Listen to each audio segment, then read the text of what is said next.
हरे कृष्णा, राधे राधे।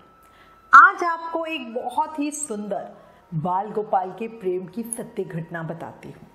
बहुत ही भावपूर्ण प्रसंग है। प्रेम से, मन से, भाव से सुनना।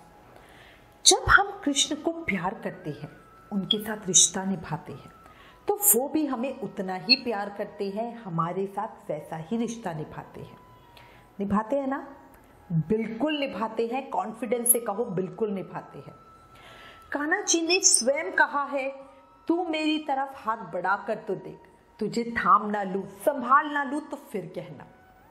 पर जरूरत होती है संपूर्ण विश्वास की, संपूर्ण समर्पण की। अब मेरी ये बात सुनते ही ना बहुत सारे लोगों के मन में भाव आएगा, हमें तो विश्वास है पर फिर भी कान्हा जी समय पर हमारी मदद तो नहीं करते। क्या आता है ऐसा भाव किसी के मन में? कमेंट करके मुझे जरूर अपना उत्तर बताना। अब एक बार सुन लो और समझ लो, समय पर इन दो शब्दों का क्या मतलब है। एक तरफ तो आप कह रहे हो मुझे विश्वास है, मैंने समर्पण कर दिया, फिर साथ ही कह रहे हो जब मुझे मदद चाहिए तब मदद करें। देखो, समर्पण का मतलब है प्रभु आप जब, जहां, जैसे, जिस हालात में मुझे रखोगे वो सब मुझे आपकी कृपा से प्रिय है। फिर उसमें शिकायतें नहीं होती। इस बात को मैं एक उदाहरण से समझाती हूँ। जैसे आप मेरे घर आना चाहो तो ये मेरा भाव है कि मैं आपको कैसे रखूं। अब आप आने से पहले ही शर्तें रख दो कि भाई मैं तो एसी कमरे में ही सोऊंगी, खाने में मैं चाइनीज ही खाऊंगी, फिर विश्वास कहाँ हुआ? ये तो शर्त का रिश्ता है ना। विश्वास ये होता है कि जब आप मेरे घर आओ और मैं आपको बिना सब्जी के सिर्फ रोटी अचार के साथ खाने को दूं, तो आपके मन में ये भाव आए कि यही चीज मेरे पास सबसे बेस्ट है, जिसे मैंने खुद नहीं खाया, अपने बच्चों को नहीं खिलाया, आपको दिया। ये होता है विश्वास। आत्मचिंतन करना, फिर बताना, ठीक है? याद रखो, हमारे आत्मा और मन में हमेशा तकरार रहती है।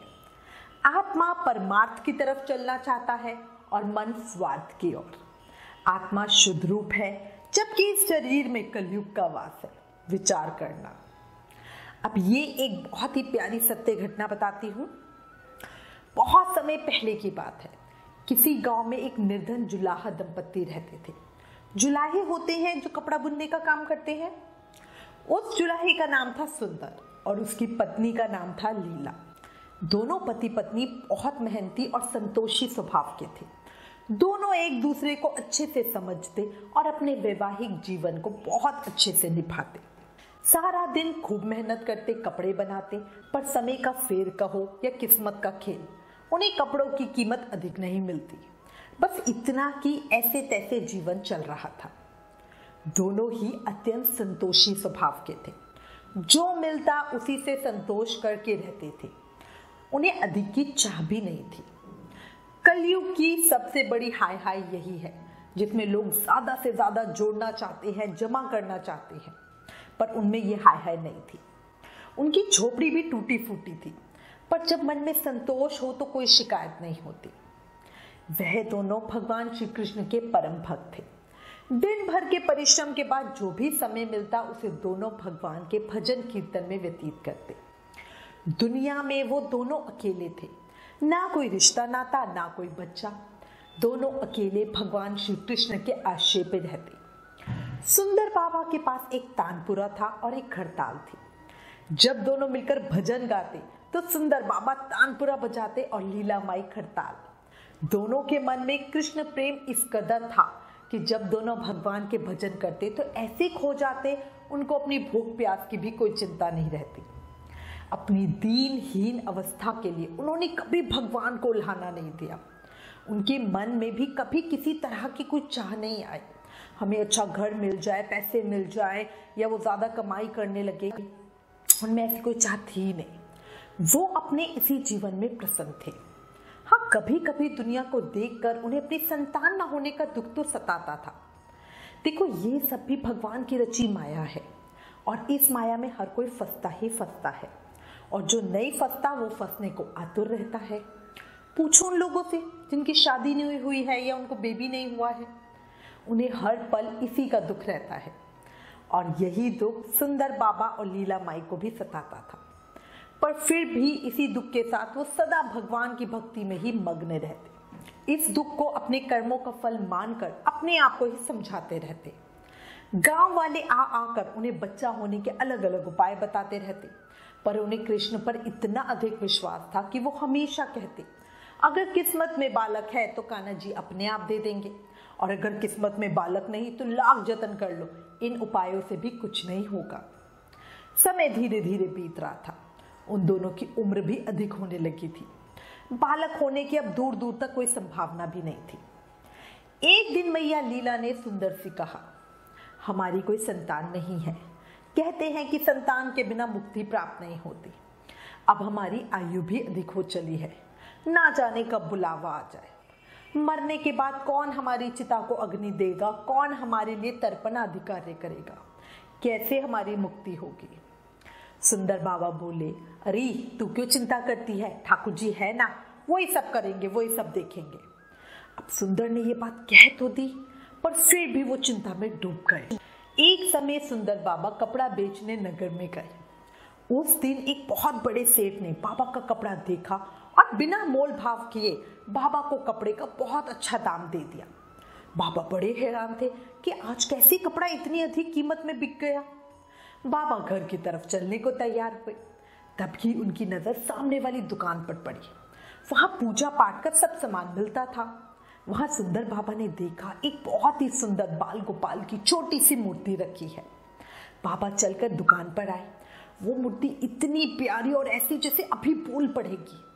बाबा ने दुकान वाले से पैसे पूछे तो उतने ही पैसों के जितने आज बाबा को हर बार से ज्यादा मिले थे।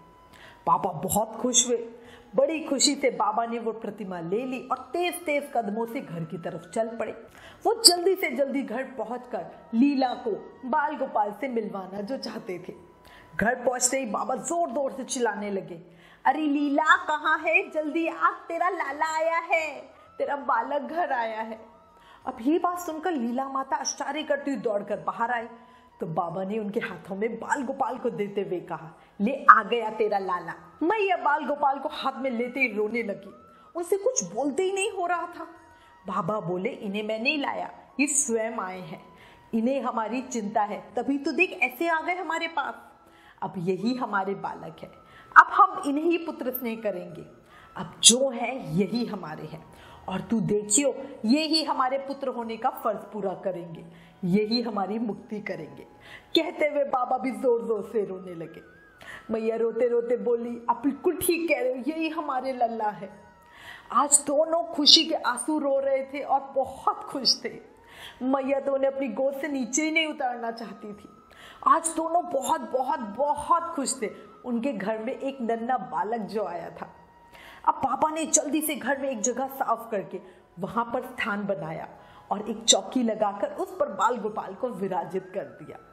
मैया ने पड़ोस में लड्डू बांटे, लाला के आने की खुशियां मनाई। पड़ोस से औरतों ने आकर गीत गाए। सुंदर बाबा और लीला मैया अब बहुत ही खुश थे। संतोष तो उन्हें पहले ही था, पर अब जो जीवन में कमी थी वो भी पूरी हो चुकी थी। मैया रोज सुबह बाल गोपाल को स्नान कराती, उन्हें सुंदर साफ धुले कपड़े पहनाती, एक बड़ा काला टीका लाला को लगाती, कहीं उन्हें किसी की नजर न लग जाए। बाबा उनसे लड़ते, अरे क्यों सुबह सुबह छोटे बालक को नहला देती है, इसे ठंड लग गई तो, और देख जरा पूरा चेहरा काला कर देती है टीका लगाकर। मैया कहती, तुम क्या जानो बच्चे पालना, मुझे पता है अपने लाला का कैसे ध्यान रखना है। दोनों लाला को खूब लाड़ लड़ाते, उन्हीं के सामने बैठकर भजन कीर्तन करते और वहीं सो जाते। सुंदर बाबा अपने हाथ से बाल गोपाल के लिए सुंदर सुंदर वस्त्र बनाते, उनको पहनाते। इसमें उनको बहुत आनंद आता। मैया लाला के लिए बढ़िया से बढ़िया खाना बनाती, बड़े स्नेह और लाड से उन्हें खाना खिलाती। उन दोनों के निश्चल प्रेम को देखकर करुणा निधान भगवान भी बहुत प्रसन्न होते और अदृश्य रूप में ही आकर स्वयं भोजन खाते। भगवान खुद उनके हाथों से खाना खाते। इसलिए सुंदर और लीला को ये कभी पता ही नहीं था कि भगवान दुष्टि भोग लगाते, साक्षात नहीं खाते। अब तो जीवन ही बदल गया। बाबा अब अधिक मेहनत करते, ज्यादा कपड़ा बुनते। उन्हें अपने लिए कोई चाह नहीं थी, पर अब उनके घर में एक नन्हा बालक है, उसके लिए सामान चाहिए। पापा जब भी बाजार में कपड़ा बेचने जाते तो वापसी में लाला के लिए कभी हार लाते, कभी बांसुरी, कभी कोई खिलौना लाते। बाजार से आते ही आवाज लगाते, देख लाला आज तेरा बाबा तेरे लिए क्या लाया है। अब दोनों की जिंदगी बदल गई थी। दोनों ही हमेशा लाला की सेवा में ही व्यस्त रहते।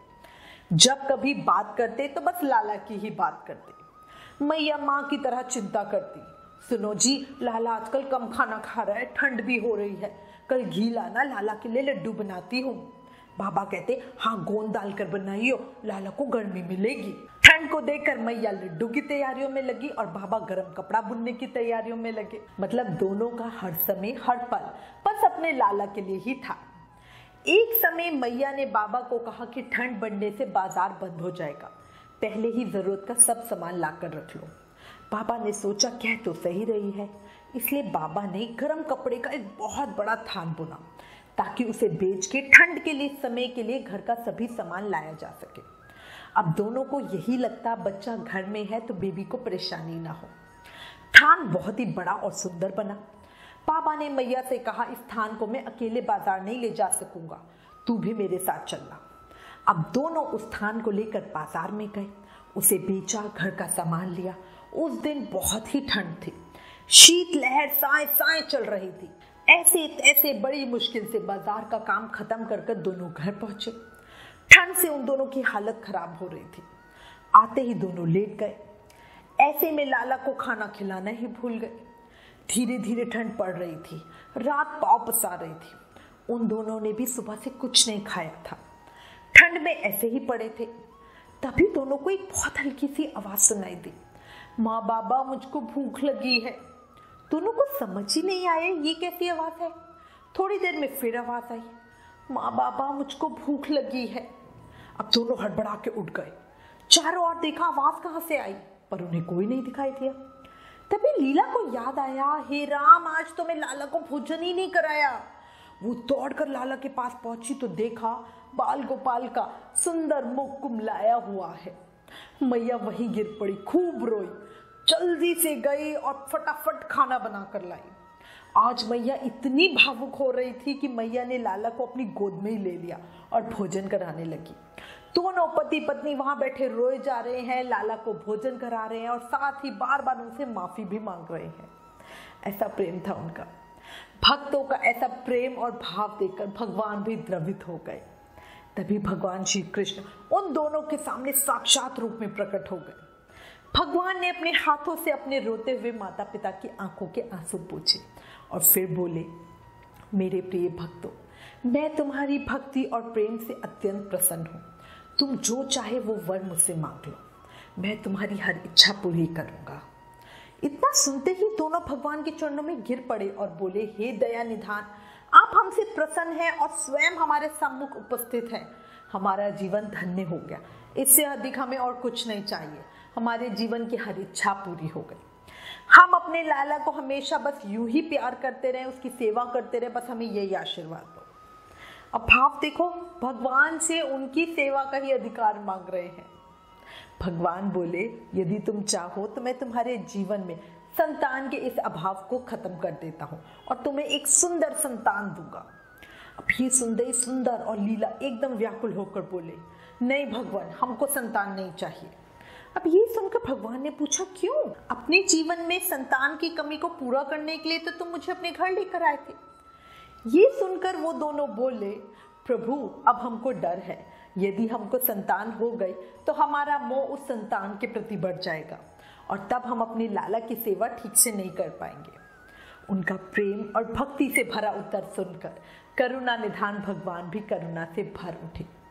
स्वयं भगवान की आंखों से भी आंसू टपकने लगे और वे बोले, मैया बाबा, मैं यहाँ आया था आपके ऋण को उतारने के लिए, किंतु आपने तो मुझे सदा सदा के लिए अपना ऋणी बना लिया। मैं आपके प्रेम का ये ऋण कभी नहीं उतार पाऊंगा। मैं सदा तुम दोनों का ऋणी रहूंगा। मैं तुम्हारे प्रेम से अत्यंत प्रसन्न हूँ। तुमने अपने निर्मल प्रेम से मुझको भी अपने बंधन में बांध लिया है। मैं तुमको वचन देता हूँ, आज से मैं तुम्हारे पुत्र के रूप में तुम्हारे समस्त कार्य पूर्ण करूंगा। तुमको कभी संतान का भाव नहीं होने दूंगा। मेरा वचन कभी असत्य नहीं होता। ऐसा कह के भक्त वत्सल भगवान बाल गोपाल की प्रतिमा में ही विलीन हो गए। उस दिन से सुंदर और लीला का जीवन बिल्कुल ही बदल गया। वो सारा दिन बाल गोपाल के भजन कीर्तन और उनकी सेवा में ही लगे रहते। सभी प्रकार की इच्छाएं उनके जीवन से खत्म हो गई थी। वो हर समय बस लाला के लिए ही सोचते। उनकी इच्छाएं क्या होती, लाला के लिए खिलौने ले आऊं, मैया सोचती लाला के लिए ये बनाऊं वो करूं। सुंदर बाबा लाला के लिए अलग अलग तरह के कपड़े बनाते, मैया लाला का बढ़िया सुंदर श्रृंगार करती। दोनों बात भी सिर्फ लाला के विषय में ही करते। भगवान भी अपना वचन निभाते हैं। पहले तो देखो उनके जीवन में कभी कोई परेशानी आती नहीं, आ भी जाती तो भगवान खुद बालक के रूप में आते और उनके सभी कार्य पूरे कर देते। बाबा से कपड़ा खरीदने भी लोग अपने आप आ जाते, बाबा को कहीं जाना भी नहीं पड़ता। लोग बाबा को कपड़े का ऊंचे से ऊंचा दाम देना चाहते थे, पर बाबा जो सही दाम होता सिर्फ वही लेते। वो दोनों और एक अनजान बालक गांव में चर्चा का विषय बन गए, पर कभी भी गांव में कोई ये नहीं जान पाया कि वो बालक कौन है और कहां से आता है और फिर कहां अपने आप चला जाता है। अब धीरे धीरे समय बीतने लगा। समय के साथ उनकी उम्र बढ़ने लगी और साथ ही साथ उनकी भक्ति प्रेम भी बढ़ते गए। भगवान की कृपा तो उन पर हमेशा बनी ही रहती। भागवत प्रेरणा से उनको ये भी पता चल गया कि उनका अंतिम समय आने ही वाला है। एक दिन दोनों ने भगवान को पुकारा। ठाकुर जी तुरंत प्रकट हो गए और उनसे उनकी इच्छा जाननी चाहिए। दोनों भक्त भगवान के चरणों में प्रणाम करके बोले, हे नाथ, हमने अपने पूरे जीवन में आपसे कभी कुछ नहीं मांगा। अब जीवन का अंतिम समय आ गया है, इसलिए आपसे कुछ मांगना चाहते हैं। भगवान बोले, हाँ निसंकोच कहो, अपनी कोई भी इच्छा कहो, मैं वचन देता हूँ तुम्हारी सभी इच्छाओं को जरूर पूर्ण करूंगा। अब सुंदर बाबा बोले, हे नाथ, हमने अपने पुत्र के रूप में आपको देखा है और आपकी सेवा की है। आपने भी पुत्र के समान ही हमारा ध्यान रखा है, पर अब वो समय आ गया है जिसके लिए कोई भी माता पिता पुत्र की कामना करते हैं। हे दीन बंधु, हमारी इच्छा है कि हम दोनों पति पत्नी के प्राण एक साथ निकले। और हे करुणा निधान, जिस प्रकार एक पुत्र अपने माता पिता की अंतिम क्रिया करता है और उनको मुक्ति प्रदान करवाता है, उसी प्रकार हे परमेश्वर, हमारी अंतिम क्रिया आप अपने हाथों से करो और हमको मुक्ति प्रदान करो। श्री हरि ने दोनों की इच्छा पूर्ण करने का वचन दिया और बाल गोपाल के विग्रह में विलीन हो गए। अंत में वो दिन आ पहुंचा जब प्रत्येक जीव को शरीर छोड़ना ही पड़ता है। दोनों वृद्ध दंपत्ति बीमार पड़ गए। गांव वालों ने उनका ध्यान रखा, दवा आदि भी की, पर जब काल का बुलावा हो तो कोई क्या कर सकता है। बिना तकलीफ दोनों के प्राण एक साथ निकल गए। पूरा गांव आश्चर्य में कि दोनों एक साथ कैसे गए। अंतिम क्रिया की तैयारी हुई। गांव के वैद्य जी के लड़के ने बोला वो इन दोनों की अंतिम क्रिया करेगा, पर तभी वहां एक बहुत ही सुंदर नौजवान आया। वो बोला, ये मेरे धर्म के माता पिता हैं, इनकी अंतिम क्रिया मैं करूंगा। अब वो युवक इतना सुंदर और आकर्षक था कि कोई उसके सामने कुछ बोल ही नहीं पाया, कोई क्वेश्चन ही नहीं कर पाया। अंतिम क्रिया की तैयारी हुई। उस युवक ने शव यात्रा पर उन्हें अपना कंधा दिया, मुखाग्नि दी, कपाल क्रिया करी, फिर ब्राह्मण बोल, शुद्धि हवन आदि सब करवाया। बाद में कहाँ चला गया किसी को नहीं पता। लोगों के लिए ये सब चर्चा की बात थी। उन दोनों का सेवित लड्डू गोपाल का शिव विग्रह भी अपने आप ही गायब हो गया। बोला भक्त और भगवान की जय, बोले मोर मुकुट बंसी वाले की जय। कान्हा जी के श्री चरणों में बस यही विनती है, हम सबको भी ऐसी ही निश्चल भक्ति दे। हम सब भी अपना मन कलयुग से निकाल कर कान्हा जी के श्री चरणों में समर्पित कर सके। देखो, भक्त वो है जो एक क्षण के लिए भी विभक्त नहीं होता, मतलब जिसका चित्त ईश्वर में अखंड बना रहे, वो भक्त कहलाता है। सरल शब्दों में भक्ति के अंतिम चरण का अनुभव करने वाले को भक्त कहते हैं। अब अगर किसी को ये सत्य घटना नहीं लगी और सिर्फ एक कल्पना मात्र लगी, तो बस मैं ये कहूंगी, अभी कलयुग आपके दिमाग में बैठा हुआ है जो प्रूफ चाहता है। और मेरे को पूरा यकीन है कई भक्तों की आंखें नम हुई होंगी और वो अपने आप को सुंदर और लीला माता की जगह चाहते होंगे। उनके मन में भाव आ रहा होगा कि काश हम भी इतने प्रेम से सेवा कर पाते, हम भी पूरी तरह कृष्ण को समर्पित हो पाते। तो याद रखना शुरुआत हो चुकी है। प्रूफ है कान्हा जी के लिए आपके बहते आंसू। कलयुग जब हमारे दिमाग से आंसू के रूप में निकलता है तभी सच्ची भक्ति का उदय दिल में होता है, याद रखना। कई लोग कहते हैं मुझे आपकी कहानियां बड़ा रुलाती हैं, तो भैया मैं कहूंगी अच्छा है, रो, खूब रो। जो कृष्ण प्रेम में रोता है वो कभी कलयुग के लिए नहीं रोता, इसलिए रोना अच्छा है। अगर ये सत्य घटना पसंद आई तो प्लीज इस वीडियो को ज्यादा से ज्यादा शेयर करो ताकि भगवान का विश्वास और लोगों के हृदय में भी मजबूत हो सके। Please like, share and subscribe. Thank you. Hare Krishna.